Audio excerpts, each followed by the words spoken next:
திமுக காரங்கலாம் உங்க மேல வைக்கிற குற்றச்சாட்டை நான் ஒரு கேள்வியா வைக்கணும்னு நினைக்கிறேன். ஓ, எனக்கு ஏதாவது டெண்டர் கொடுத்துருக்காங்களா? இல்ல இல்ல எனக்கு அதான் சொல்றேன். இன்னைக்கு நல்ல வேலை. ஆதவர்ஜுனா உங்களை விலைக்கு வாங்கிட்டாரு.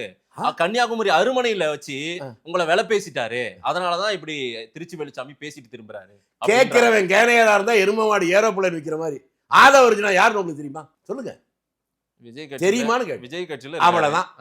நியூபல் மேயர் நீங்க எல்லாம் பேசி என்ன பிரயோஜனம்?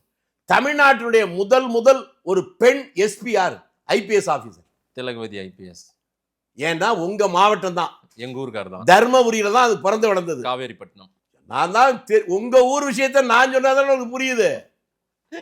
அந்த அம்மா ஐபிஎஸ் வந்ததுக்கு அப்புறம் 91 92 திருச்சியில தான் டிஎஸ்பியா இருந்தது.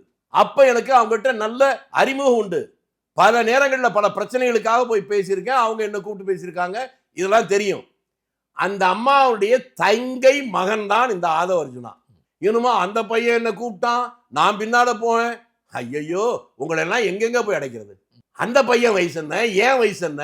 அவங்க பெரிய அந்த பையனை அன்னைக்கு தான் முதல்ல பார்க்கிறேன். தப்பா நான் சொல்லல. என்கிட்ட எதை நீங்க சந்தேகப்படணுமோ அதை சொன்னா பரவாயில்ல. வாய்க்கு வந்ததெல்லாம் பேசுறதா உங்களுடைய வாடிக்கையை வச்சீங்கன்னா நீங்கள் திமுகவுடைய கொள்கை பரப்புச்செல்லாம் விரைவில் அறிவிக்க